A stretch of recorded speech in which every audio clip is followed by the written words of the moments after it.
Hey everybody, it's Allie, and welcome to our Y&R Chat for Sunday, July 31st, 2022. Oh, a fitting end to the Locke Ness Monster. He's lurking somewhere in the murky water at the bottom of the Genoa City ravine. We all know he's still alive. In fact, I think I saw a hazy black and white photo of him somewhere on the internet. His head was just poking up out of the fog. It's great because now I can kind of think of him more like Godzilla. Like, he came out of the sea to battle with the Newmans for a while, but they drove him back out to sea. And he'll be back. He's not dead. Just never forget. No one is ever really dead around here. Oh, but he's dead for now. I mean, it was kind of unexpected, yet, I don't know, expected. We've kind of been teased for months that somebody was going to kill the guy. And then when it happened, I didn't believe it at first. I saw someone posted at yrchat.com that those were indeed Robert Newman's final scenes. And I think it was a really great set of final scenes. The Victoria and Ashland argument really had this fevered pitch to it because the storm was howling in the background and he was getting aggressive with her, and it was getting increasingly aggressive. And she asked him to leave and he didn't. He seemed like he was going to try to block her from moving at all. So she grabbed a fireplace poker and I thought, oh, here we go. Just like JT all over again. The fireplace pokers really kind of double as a deadly weapon. That's all they're good for. Nobody's poking fire these days. It's just the deadly weapon that's on hand.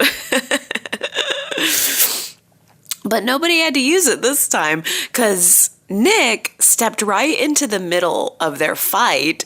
He punched Ashland and down Ashland went. He cracked his head on the fireplace and his heart just stopped beating right on impact. Head crack, heart immediately stopped beating. That's according to Nick and Victoria anyway. Gross. There was this huge puddle of blood pouring out of his head, so close to Victoria's white pants. I should have known. The second that she changed from her beautiful business attire into those white jeans and the sheer white feather top, I should have known something bloody was going to go down. That's how it always goes. Do you guys remember a couple of years ago when Noah put together the art installation for Victor's 50th anniversary and Victoria got stabbed by Amanda's stalker ex-boyfriend at the party? Well, and do you remember what Victoria was wearing? All white. All white.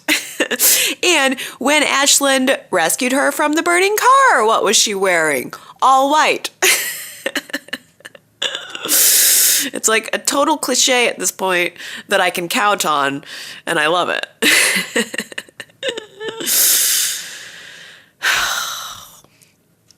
Well, Nick and Victoria declare Ashland to be dead on the spot, no pulse, and Victoria right away tried to convince Nick that he's probably in trouble. Oh, the DA is not going to believe a Newman. They're not going to believe that this was self-defense. And I thought, oh, again, here we go. Just like JT, rational minds are not prevailing here. Victoria actually said, we should just call Dad. Have him cover this up. But Nick insisted that they play this on the up and up, that she just call Chance. Just call Chance. We're not going to cover it up. We're going to play it straight. So he stepped outside to get some air. And so there's this span of time where something could have happened here. This is the timeline in question. Nick and Victoria are outside. They had some great scenes, by the way. It was outside on a summer night in this storm, in the aftermath of what had just happened. They were going over what had happened, getting their heads straight, getting their stories straight. But then Nick and Victoria got back to the house, and Ashland, with his no heartbeat, were just gone. Vanished. Absolutely nothing but a pool of blood on the fireplace, and later, the Locke family crest ring that he had in his pocket had been dropped by the back door. So, Ashland was gone. But you know who was there? Victor. Victor showed up suspiciously without anyone calling him. Or did she? That's my question to you. Or did she? Victor was there the whole time listening to Nick and Victoria tell their story to Chance. Maybe he was there just making sure that everything was going according to plan. Maybe Victoria learned a thing or two from the JT situation, and maybe she alerted Victor without Nick knowing it, thinking she was going to save her brother from, any potential blowback there, the way Nikki had to go through. She was sure to tell the cops that it was self-defense. I mean, she said, Nick saved my life. Ashland was going to kill me. That's the story. And they're sticking to it. Maybe Victor and Michael were perfectly happy to sweep away the remains and stage the whole thing to look like an accident, Or maybe Ashland's not even dead.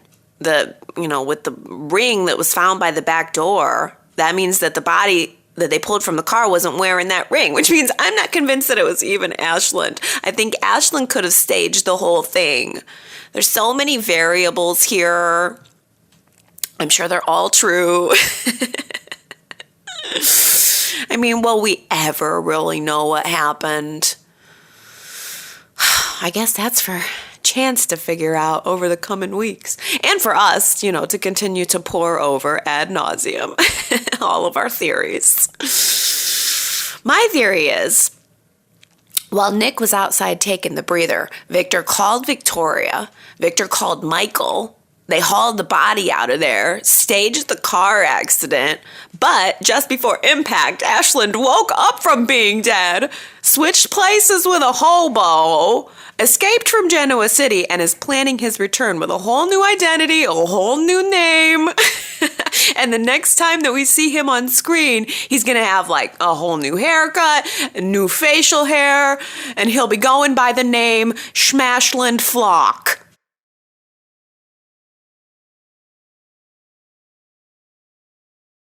The idea that he had just killed a man was rightfully weighing on Nick this week, and it's continued. It weighed on him in the moment. It's continued to weigh on him the whole week. I thought it was very interesting that he had conversations with his two exes about it this week, and they both had very different reactions. Phyllis was basically like, well, good riddance, I guess. Ashland's dead, so everything worked out. And Sharon's reaction was, well, if Ashland got in the car, that means he clearly wasn't dead, which means you didn't kill him. Been there, done that. Margarita crew forever.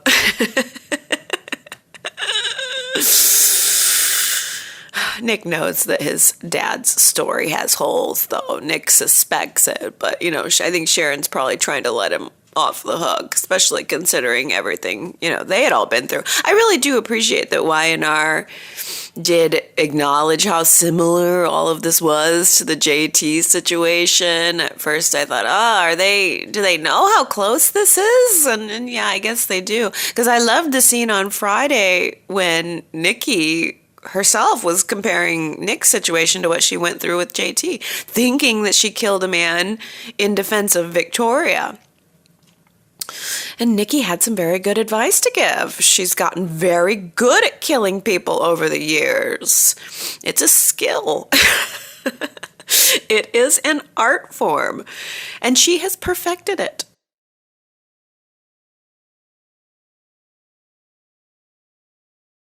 One of the only people in town who will truly miss Ashland is his spiritual son, Harrison. We're sorry, little one. Father is dead.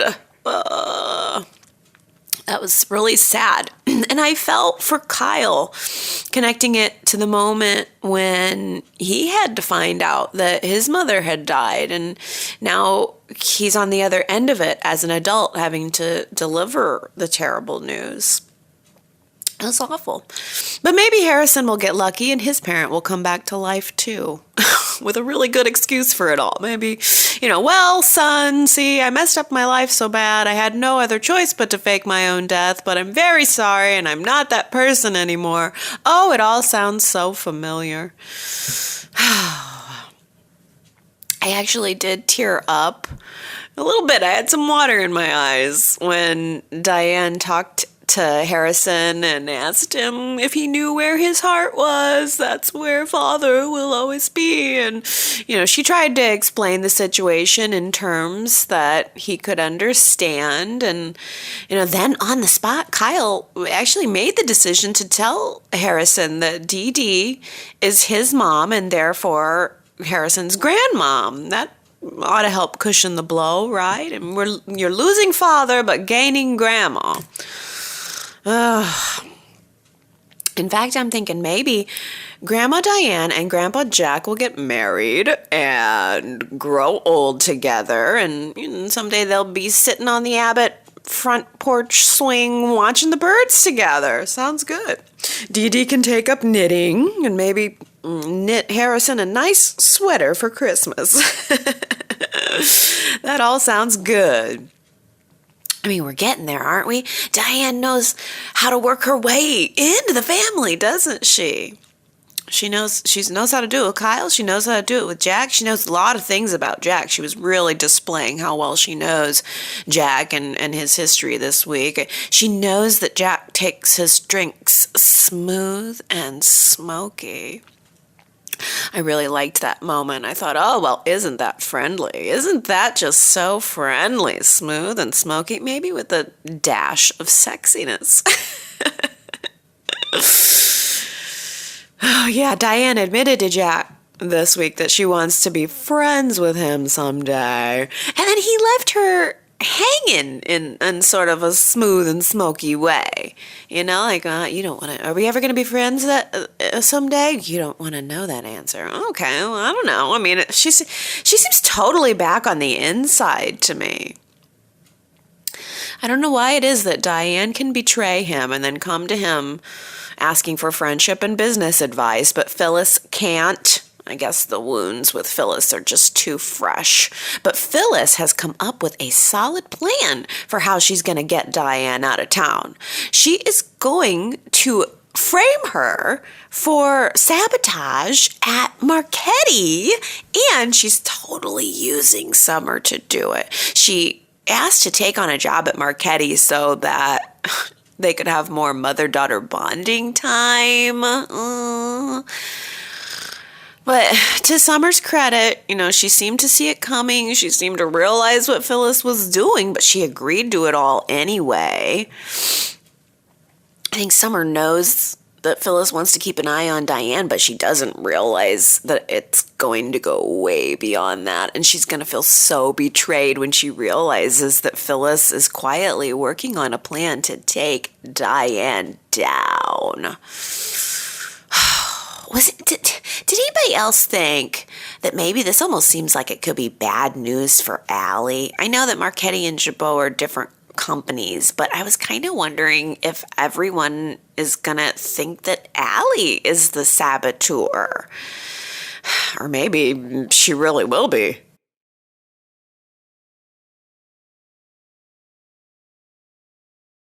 That Sally girl is tenacious, I tell you. She showed up in Adam's hotel room this week while he was sleeping. She just let herself in and was sitting on the couch when he woke up. That's not creepy for an ex-girlfriend to do or anything. I don't know what to think about Sally. I find it both impressive and also pathetic how willing she is to let Adam destroy her with words, all in the name of love. I don't know. What do you think? Do you think that Sally needs to give up on the romance, the relationship with Adam, or are you rooting for her to keep fighting and make a breakthrough? I think that's a good poll question for us for the week. Do you think Adam and Sally are true love and she should keep pursuing him, or is this just a faded romance that she needs to let go? Go to yrchat.com, cast your vote, and let me know what you think about this. I mean, I don't want to tell anybody how to live their life, but if somebody's telling me that they don't want a relationship with me, I'm out. There is no argument needed here. So in that way, I agree with Chloe. I think Sally is spending a lot of time focusing on the what ifs and the what did he really mean by. And I appreciate that she tried a couple of follow-up times to get through to him, but at a certain point, yeah, it becomes obsessive and unhealthy. I mean, I take what people say at face value. I think that's the only way to hold someone accountable for their actions, not their words. But Sally's all passion, you know? I mean, her mind doesn't really work that way, and I think she really does love Adam, and so she thinks she can just withstand the slings and arrows, and if she does that enough, then maybe they can get back to the life they were building. So she tells him that she's quitting her CEO job, and she almost does quit. She tells Nick, too. She feels like Adam means more than the title, and maybe if the CEO job isn't a factor, then she can have Adam back. But Chloe talks her out of quitting the job, convinces her to not throw the opportunity away, which admittedly is a self-serving argument. I think Chloe really wants and needs the job and made an argument that benefited her most of all. But Sally seemed to agree. I guess she seemed to appreciate the pep talk, and she's not going to quit the job, but she's totally going to continue to try to break through to Adam. I mean, you just know it. It's not over. She kind of indicated that it's over, but it's not over. Sally actually overheard Adam and Sharon talking this week, and he was pretty much saying the opposite of everything that he's been telling her. So he was telling Sharon the opposite of the things he's been telling Sally. So Sally busts up into the middle of their conversation and confronted him. And when Adam started rebuffing it all, she smacks him. And then she kisses him. How about that? How about that for the classics? Smack, kiss, heck yeah. Love me that drama on screen, but only on screen. Smack, kiss. But I couldn't help but notice that whole scene happened with Sharon kind of quietly in the background. Sharon, who is single now. I think Sally better be nervous about that. Sharon was giving Sally some expert advice on how to date a Newman, because that's a topic that Sharon is an expert on. Hey, I mean, if you're going to date a Newman, you got to take the whole family. You know, they're kind of a package deal. And nobody knows that better than Sharon. She's been with them all. Yeah, before he learned about Ashlyn's death, Adam, aka Spider, was getting ready to crawl off to Vegas, which apparently Vegas is his default landing spot. And I'm wondering if that is a clue that Adam is headed for a reset. I mean, you know who brought him home from Vegas last time, and it was mentioned on screen this week? Sharon. Sharon's the one that brought him home from Vegas last time. I don't know. I think I see a web forming.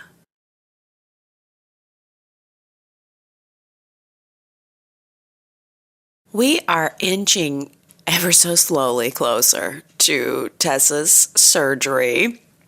Today's the big day. And she's got a lot of support from Mariah and from Sharon, the mother-in-law, who's more like a mom. I loved that. But Tessa is understandably nervous. Her vocal cords are her livelihood, and yeah, she can survive if something goes wrong with the surgery. There are plenty of other careers that she could have, but this is the life she wants. This is the life that she's worked for, and so anyone in her position would be scared right now. I just really hope that next week brings good news for Tessa. I hope that this is just a brief story to show us how loved and cared for she is. I hope that the purpose of this is to let Mariah give Tessa the support that Tessa gave to Mariah during the baby Dom days. I just don't want it to be part of a larger story where we have to watch Tessa lose her dreams and, I don't know, decide to go to work at Chancellor Winters or something. I mean, I like that Tessa is a free spirit and artist. Taking away her voice would be taking away some of the spirit of the character. So let's keep our fingers crossed for a flawless and a speedy recovery.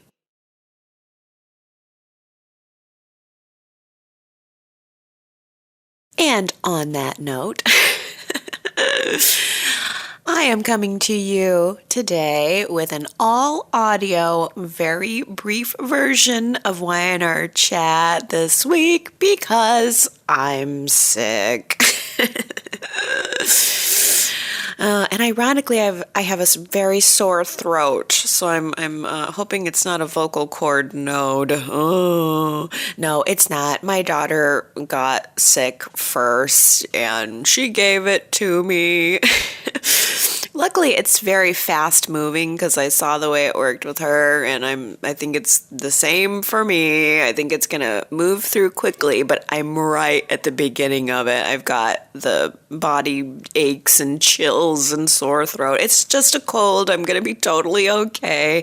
But I thought I just better get it really, really quick Y&R Chat in before it gets any worse because I have a feeling it will. So quick Y&R Chat. I figured I could just stay here on my heating pad with a hot tea and just chat with you guys really, really quickly. It breaks my heart because it's a really big week, and I wish I could have given you the full shebang and gone through comments and all of that. I'm really sorry, but I gotta move quickly and get to bed. I feel the beast is moving in me. The monster, the Locke Ness Monster. Oh boy. Well, I do still have a Who Said It quote for you though. And first, let's talk about the one from last week. It was such a weird couple of words, just romantic assignation. It was such a weird clunker of a phrase that I couldn't help just asking if you guys had heard it too. I'd never heard of an assignation before in my life before. I had to look it up.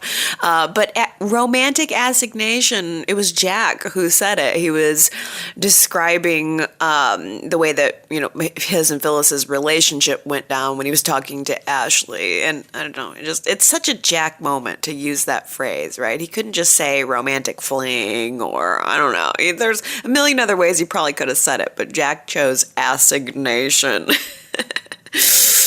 That was really hard, but congratulations, Henry, Brittany, Ron, and Sharita, because you guys guessed it. I hope I didn't miss anybody on that, because, by the way, my whole computer crashed this week also. It's been a real heck of a week. So I hope I didn't miss anybody. If I did, I'm really sorry. Let me give you a new quote, though, and I'm sure I'll be back in full swing next week. How about this? Every predator is someone's prey. Who said it? Every predator is someone's prey. If you think you know, you should go to yrchat.com to leave your guess, and you can also leave more comments about the week. It really has been a big one. I know you guys have a lot to say and a lot of theories, and I will absolutely be getting into them next week a little more in detail. But for now, I just want to say a quick belated happy birthday to Mary Ann V. I know you had a birthday this I think it was was it Wednesday or Thursday? Last week you had a birthday. So I want to wish you a happy one, and I want to wish me a nap. Because that's where I'm headed, back to bed. But I hope you guys have a really good week, and I will see you in tip-top shape next week. I love ya. Bye.